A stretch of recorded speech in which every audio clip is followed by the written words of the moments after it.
let's talk about a few special cases when it comes to symbolizing English sentences in TFL. First, the word unless can be symbolized using the disjunction symbol. So that means that sentences that can be paraphrased as blank unless blank can be symbolized as A disjunction B. So for example, the English sentence "Co is a cat unless she's a dog" can be symbolized as A or B.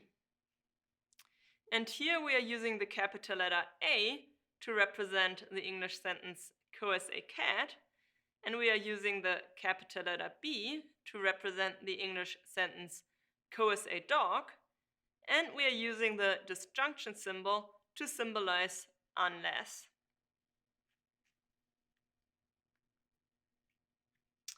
Furthermore, we can express necessary conditions using the conditional.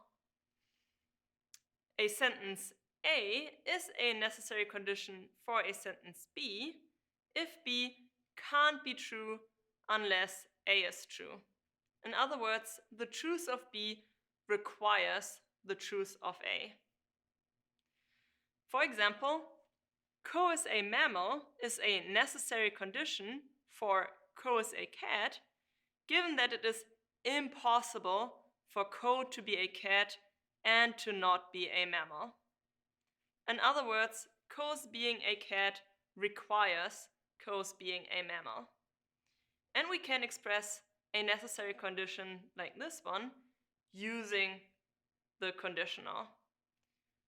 So we can paraphrase "Co's being a mammal is a necessary condition for Co's being a cat" as "If Co is a cat, she's a mammal", and symbolize the sentence as A arrow B.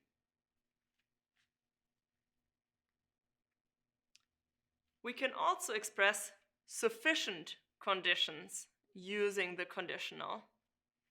A sentence A is a sufficient condition for a sentence B if B can't be false when A is true. In other words, the truth of A guarantees the truth of B.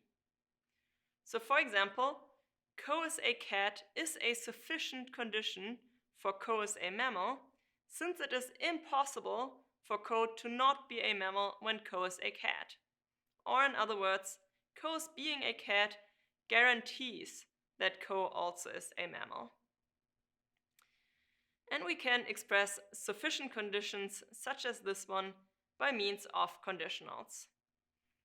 For example, we can paraphrase "Co's being a cat is a sufficient condition for Co's being a mammal" as "If Co is a mammal, she's a cat", and symbolize the sentence as A arrow B.